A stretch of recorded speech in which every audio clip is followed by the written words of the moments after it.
Hi, everyone. My name is Dr. Shantel Meek, and I'm the founding executive director of the Children's Equity Project at Arizona State University. And I'm joined by my colleague, Dr. Xigrid Soto-Boykin. I'm the Director of Language Justice and Learning Equity at the Children's Equity Project. And today we're going to dive into a new report and a new framework that the Children's Equity Project and the Century Foundation recently published, operationalizing high-quality dual language programming. So before we jump into the report, we're going to set a little bit of context. If we can go to the next slide. We know that in the United States, children who are emergent bilinguals are a large and growing population, right? In the 0 to 8 population, we know that about a third of young children are emergent bilinguals and are speaking languages other than English or addition to English at home. And we know that in the K-12 group of children, those classified as English learners is about 11%.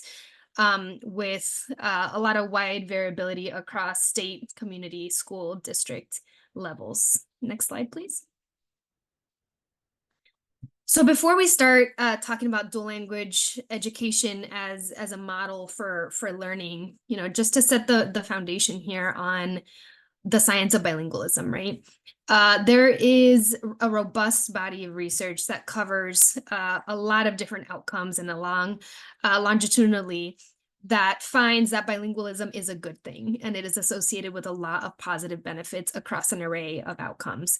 These include cognitive outcomes. So there is a whole robust body of baby brain research that looks at infant and early childhood brain development and a whole number of cognitive skills and capabilities in young children that find that children who are exposed to more than one language at home perform better across a whole number of problem solving, working memory, greater adaptability, and so on and so forth. We also know that there's academic benefits to bilingualism, and we're going to jump into that in subsequent slides. But just as a brief overview, we know that when children are receiving education and instruction in English alongside their home language, ideally, or a second language, they do well across, again, a number of academic domains. We also know that there's economic benefits. There's been research that has found that in this particular study, Spanish-speaking bilingual children who kept their home language and developed English and became what they call balanced bilinguals, out-earned their peers who were Spanish speakers and ultimately lost or significantly lost their language into adulthood. And of course, there's social emotional benefits, cultural benefits, right? Research has found stronger connections to the family, stronger self-identity development, pride, and all of these sorts of things that really impact how we view ourselves, how we view our families, and how we view school and where we belong. Next slide, please. Now, when we jump into now educational settings, we know there's been a lot of research that has found that dual language instruction is really the gold standard, particularly for kids who are categorized as English learners once you get into that K-12 system, and emergent bilingual kids in preschool. So research shows that has been done on preschool kids, and that's been done on elementary and beyond, right?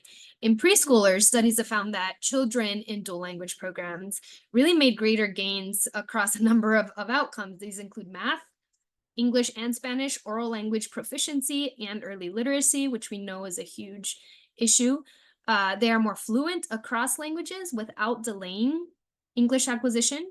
And they've been found to have improved English oral comprehension and Spanish vocabulary.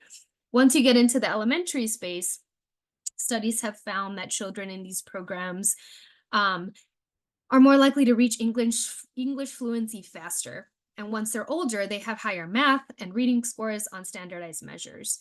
One study even found that 5th graders who attended dual language preschool had a higher GPA and were more likely to be considered fluent by the time they reached 5th grade. Next slide. So here we have, there's a lot of areas, right, in education practice where research is not lining up to practice and policy. This is perhaps one of the ones where there's the greatest gulf between those two, right? We have a research base. We have a research base across the age range, across a number of different outcomes, that bilingualism is positive, that dual language education is really the ideal model for children who are learning English, as long as in addition to other languages at home. However, in the U.S. education system, recent data that we published with the Century Foundation found that only about 8% of ELs in the K-12 system have access to dual language instruction. 92% do not have some other form of instruction. So if we go to the next slide. Once we pair that access data, we think we need to pair it with quality, right? We know access is critical. We know that we are so far away from ensuring access to dual language education to all kids, specifically kids who are classified as ELs in the K-12 system. We need more access, but as we expand access, we need to be attentive to quality and figure out how we do this well at scale. And so our report really digs into that exact question, right? What does high quality dual language programming look like from early childhood throughout the elementary continuum? And so we're going to dive into that framework without further ado, and I'm going to hand it to my colleague, Dr. Soto-Boykin.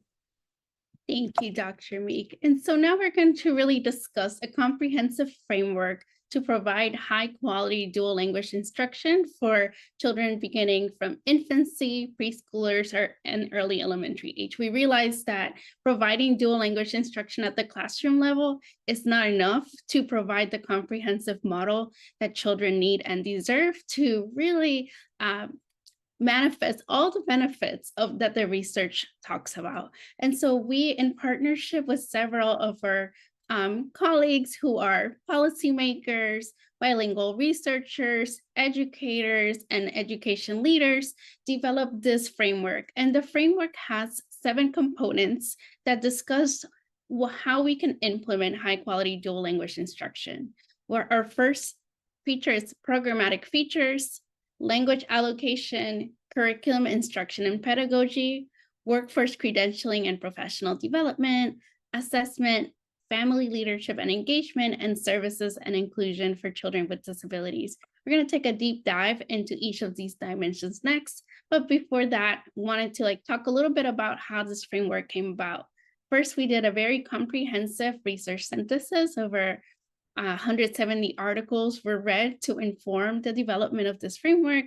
We also conducted multiple case studies of 10 high-quality dual language programs across the United States. And as I mentioned before, we also had an expert convening of various researchers, educators, and leaders working in the bilingual space. In terms of programmatic structures, that's really the foundation or the infrastructure that allows for the development of very successful high-quality dual language programs. And there's various indicators of quality, and we'll just highlight a few. So the first thing is having programs school-wide and district-wide staff buy-in. So this is the idea that everyone involved in decision-making around dual language programs needs to believe in bilingualism. And research shows that that type of cohesive buy-in is more effective than strand classrooms or programs that are dual language but existing within an English-only environment. We also know that programs need to have an interdisciplinary leadership team with dedicated roles dedicated to general leadership, curriculum and development, assessment, inclusion, family engagement, etc. There also needs to be a strong vision and mission that is closely aligned with all policies, procedures, and practices. And really the goals of bilingual education are for children to become bilingual, biliterate, bicultural, and also to instill pride in their bilingual identities. And finally, there needs to be equitable enrollment policies that prioritizes children who speak a language other than English at home, children with disabilities, and children from other racially minoritized groups. In terms of language allocation, one of the biggest indicators of quality is that there's an additive language model. And what we mean by that is that The goal is really to help children become bilingual and biliterate at the long term. So things like, you might have like a 50-50 or 90-10 dual language model. Those are examples of additive language models.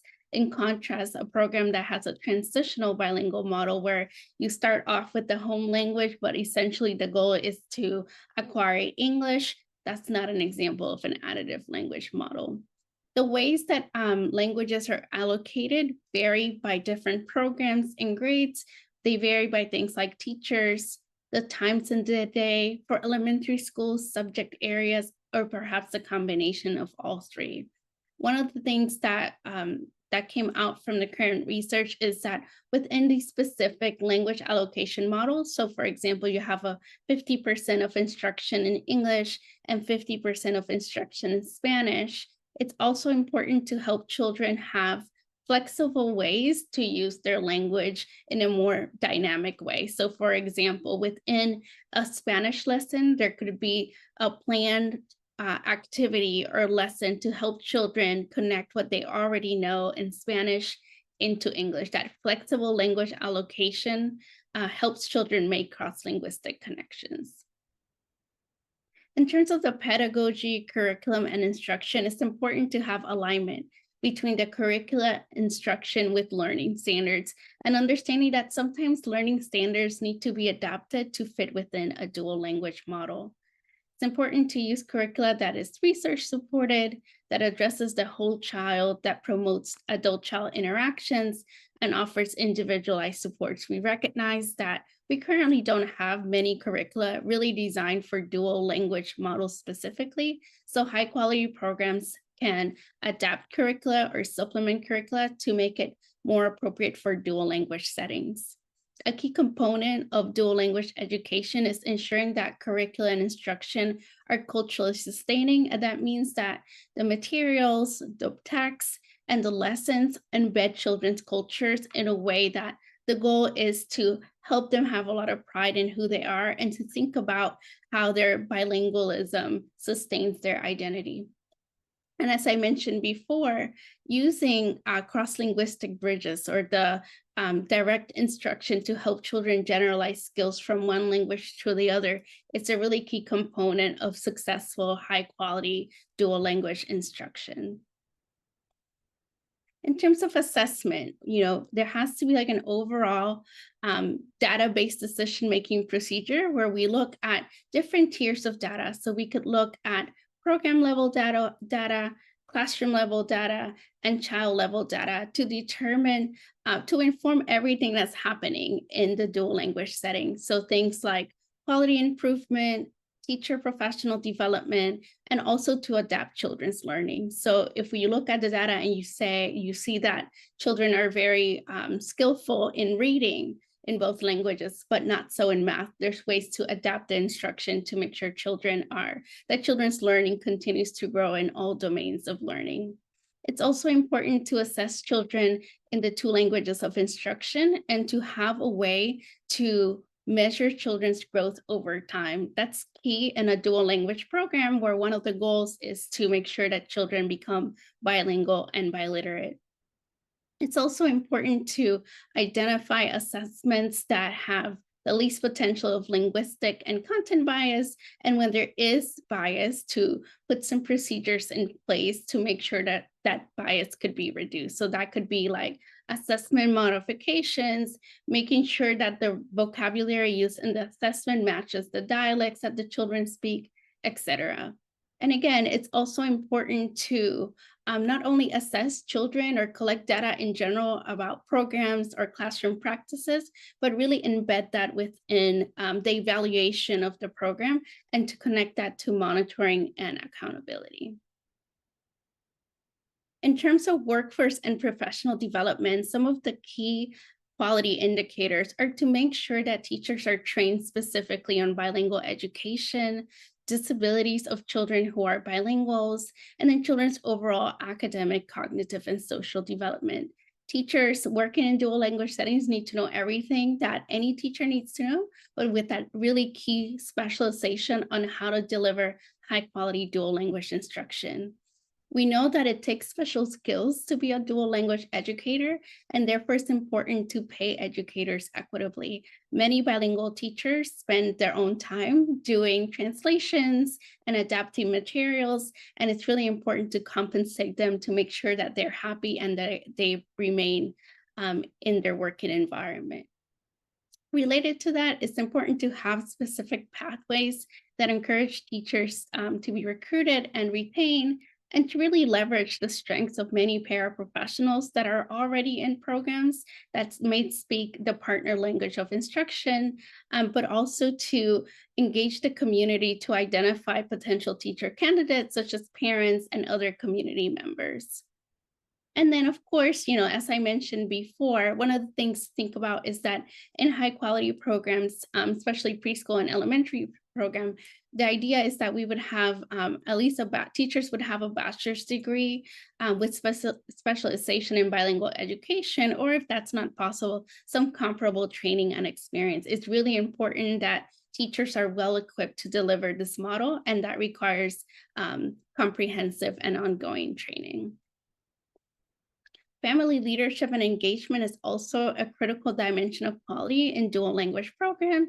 And one of the indicators related to this domain is ensuring that families have authentic opportunities for leadership and engagement. And this is particularly important when families come from lower income communities who may not be as fluent in English, making sure they're still integral to the leadership component of the program is key, and really making sure that we integrate their expertise and their knowledge. And that can be in a variety of ways. That could be when conducting family engagement activities for the whole program, or even when developing lessons and really asking families to embed what they know, what they're experts about, into the learning activities.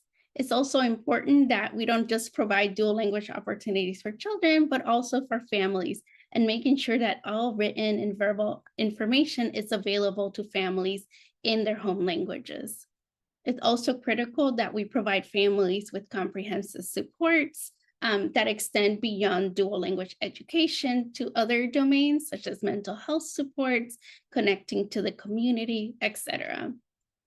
And because equity is a core component of high quality dual language programming, not only for children, but for families, it's important that the voices of families of color who are part of the dual language environment are also centered and prioritized. The last, but definitely not least, component of quality for dual language programs is really making sure that there's services and inclusion of emergent bilinguals with disabilities. Research supports that emergent bilinguals with disabilities can still learn two or more languages without difficulty, and that it's critical to foster both their overall development and bilingualism to help them thrive in their communities. And therefore, it's important that in a dual language program, that children with disabilities are not excluded, but rather that they receive an inclusive dual language education in the same setting as their non-disabled peers. It's also important that these children are assessed bilingually to determine if they have a disability or to measure their progress, and that the special education team in the program is specifically trained on how to support children in both languages with the use of interpreters as needed when having a provider that speaks their home language is not an option. It's also important for programs to have explicit procedures and policies for timely referrals and assessment for children who are emergent bilinguals or English learners. And once again, it's really important for families to receive supports from all parts of special education. So screening, referrals, evaluation, and other services, and keeping in mind the cultural aspects of providing families with the support and helping families connect to each other in order to help them be more aware and to advocate for themselves within special education. And with that, I'll pass it over to my colleague, Dr. Meek. Thank you, Sigrid. Now we're gonna close out with just some additional reports that you can check out to dive a little bit deeper. We have reports diving deep on equitable access to high quality dual language education, We wrote up some case studies of programs that we interviewed for this report. In the case studies report, we also have a whole review of the research on multilingualism and really promoting multilingualism in the US and through our school systems. We're also launching a webinar series, or we're in the middle of a webinar series, and you can find more information for that, including the recorded videos from previous webinars and links to sign up for future webinars on our website. So with that, thank you so much for listening and joining, and have a great day.